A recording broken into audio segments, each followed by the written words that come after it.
মাছের টকের দুর্দান্ত একটা রেসিপি নিয়ে চলে এসেছি। নমস্কার, আমার চ্যানেলে আপনাদের সবাইকে স্বাগত। কড়াইতে বড়িগুলো দিয়ে সর্ষের তেল দিয়ে ভেজে নিচ্ছি। আগে বড়ি পরে তেল দেওয়ার একটাই কারণ, যাতে না বড়িতে পুরো তেলটা টেনে নেয়। এরপর ওই তেলের মধ্যে শুকনো লঙ্কা আর সর্ষে ফোড়ন দিচ্ছি। তারপর চিংড়ি মাছগুলোকে ওর মধ্যেই ভেজে নিচ্ছি। চিংড়ি মাছ ভেজে নেওয়ার পরে এর মধ্যে আমি সব রকমের সবজি দিচ্ছি, যেমন কুমড়ো, বেগুন আর রয়েছে তেঁতুল। টকটার জন্য আমি এখানে তেঁতুল ব্যবহার করছি।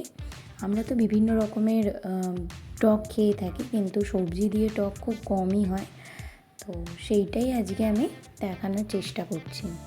সবজিগুলো দিয়ে কিছুক্ষণ নাড়িয়ে নেওয়ার পরেই আমি এর মধ্যে জল, নুন, হলুদ অ্যাড করে দিলাম।